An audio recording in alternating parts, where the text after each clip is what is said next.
সব সময় আমরা বাজার থেকে কিনে এনেই সবজি খেয়ে থাকি, কিন্তু বাড়ির মধ্যে আমাদের খুঁজে দেখলে অনেক কিছু সবজি কিন্তু পাওয়া যেতে পারে। তার মধ্যে থেকে একটা রেসিপি তোমাদের জন্য নিয়ে এলাম।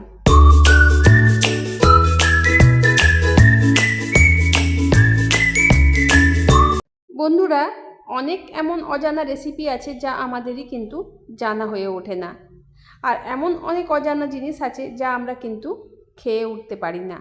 তার মধ্য থেকে আজকের এই রেসিপিটা একমাত্র তোমাদের জন্য নিয়ে এসেছি। নতুন ইউনিক একটা রেসিপি, যেটা দেখলে অবশ্যই তোমাদের ভালো লাগবে।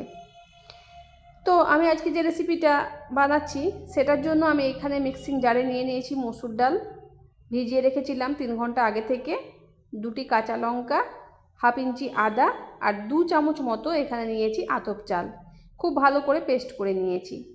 এখানে আমি কুমড়ো যে ছোট ছোট পাতাগুলো থাকে সেগুলো কিন্তু নিয়ে নিয়েছি, ভালো করে ধুয়ে কিছুক্ষণ বরফ জলে ডুবিয়ে রেখেছিলাম। এখানে আমার মসুর ডালটা কিন্তু পেস্ট করা হয়ে গেছে। তো আজকে যে রেসিপিটা আমি বানাচ্ছি তার নাম হচ্ছে কুমড়ো পাতার ডালপুটি। শুনতে হয়তো তোমাদের একটু অবাক লাগছে, কিন্তু রেসিপিটা খেলে তোমাদের অবশ্যই ভালো লাগবে। তাই রেসিপিটা সম্পূর্ণ মন দিয়ে দেখো, স্কিপ না করে।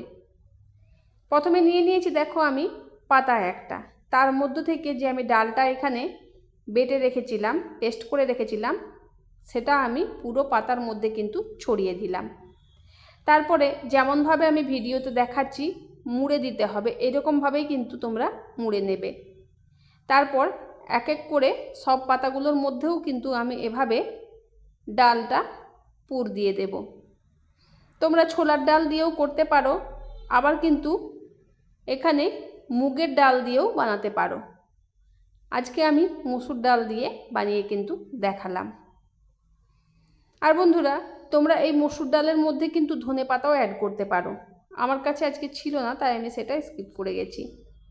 খুব ভালো করে দেখো, আরেকটা পাতার মধ্যেও আমি এখানে পুরো লেপটা কিন্তু দিয়ে দিলাম। দেওয়ার পর নিচ দিক থেকে দেখো কি সুন্দর মুড়ে দিলাম। তারপর 2 পাশে মুড়ে দিলেই এখানে আমাদের তৈরি হয়ে যাবে কুমড়ো পাতার ডালপুটি। এই রেসিপিটা তোমরা একবার হলেও বাড়িতে ট্রাই করে দেখবে, দুর্দান্ত এই রেসিপিটা। এটা ভাতের সাথেও খেতে ভালো লাগে, আবার রুটির সাথেও কিন্তু খেতে ভালো লাগে। এরকম করে আমি একে একে সব ডালপুটিগুলো এখানে গুছিয়ে নিলাম। অনেক সময় আমাদের কি হয়, সবজি খেতে একদম ইচ্ছে হয় না, মনে হয় যে অন্যরকম একটুখানি কিছু ট্রাই করি। তাই অন্যরকম কিছু খাওয়ার জন্য এই রেসিপিটা কিন্তু একদম দুর্দান্ত রেসিপি। সামান্য গরম ভাত, একটুখানি আলু সেদ্ধ, আর এই রেসিপিটা যদি থাকে তাহলে কিন্তু ভাত খেতে কোনো অসুবিধেই হবে না।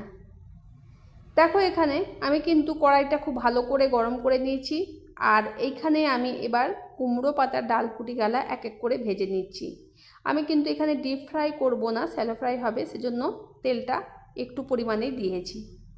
ডিপ ফ্রাই করার কোনো দরকার নেই এই রেসিপিটাতে, শ্যালো ফ্রাই করলেই কিন্তু চলবে। তারপরে খুব সাবধানে কিন্তু আমি 2টো খুন্তির সাহায্য নিয়ে, মানে একটা ছুরি নিয়েছি আর একটা খুন্তি নিয়েছি, ওদের সাহায্য নিয়ে আমি উল্টে পাল্টে ভালো করে ভেজে নেব। এখানে দেখো আমার ভাজা কমপ্লিট হয়ে গেছে। দেখতে এত সুন্দর হয়েছে আর খেতেও কিন্তু দুর্দান্ত হয়েছিল। তোমরা কিন্তু বাড়িতে একবার হলেও ট্রাই করবে। তো আজকের এই রেসিপিটা তোমাদের কেমন লাগলো বন্ধুরা, অতি অবশ্যই কমেন্টে জানিয়ে দিও। আর নিত্য নতুন রেসিপি পেতে আমার চ্যানেলটা সাবস্ক্রাইব করে পাশে থাকা বেল আইকনটি অবশ্যই প্রেস করে দিও, যাতে আমি যখনই কোনো নতুন ভিডিও আপলোড করব সাথে সাথেই তোমাদের কাছে চলে আসবে। যারা আমার পুরনো বন্ধু আছো তাদেরকে অনেক অনেক ভালোবাসা, যারা আমার নতুন বন্ধু এই ভিডিওর মাধ্যমে জুড়ে গেছো তাদেরকেও অনেক অনেক ভালোবাসা।